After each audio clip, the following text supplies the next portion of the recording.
نبی اکرم صلی اللہ علیہ وسلم نے ایک مرتبہ صحابہ سے سوال کیا، ای الخلق اعجب الیکم ایمانا،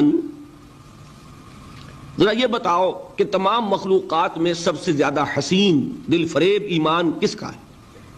صحابہ نے پہلا جواب دیا ملائکہ، ملائکہ کا ایمان۔ حضور نے فرمایا وما لهم لا یؤمنون وهم عند ربهم، وہ کیسے ایمان نہ لائیں جبکہ وہ تو اپنے رب کے پاس ہے؟ کون سا کمال ہوا ان کا؟ ان کے تو سامنے حقائق ہیں، وہ جو جنت کو دیکھتا ہو دوزخ کو دیکھتا ہو وہ ایمان لے آیا تو کیا کمال ہے؟ وہ تو ابو جہل بھی جب دیکھے گا پکا ایمان لے آئے گا۔ تو گویا کہ حضور نے جواب کو رد کر دیا۔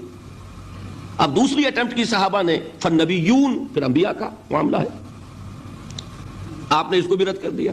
وما لهم لا یؤمنون والوحی ینزل الیہم، وہ کیسے ایمان نہ لائے، ان پر تو وحی نازل ہوتی ہے۔ تیسری اٹیمپٹ انہوں نے کی فنحنو، پھر ہم ہیں آپ کے صحابہ، اس کو بھی رد کیا۔ وما لکم لا تؤمنون وانا بین اظہرکم، تم کیسے ایمان نہ لاؤ جبکہ میں تمہارے درمیان موجود ہوں، مجھے دیکھ رہے ہو۔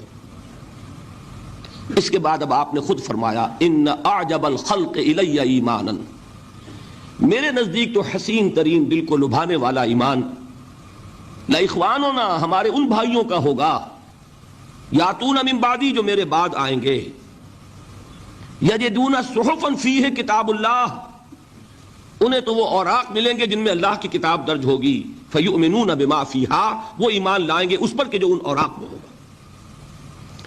اس سے یہ مغالطہ نہ ہو جائے کہ رتبے کے اعتبار سے ایمان جو ہے صحابہ کا کمتر ہے بعد والوں سے، نہیں۔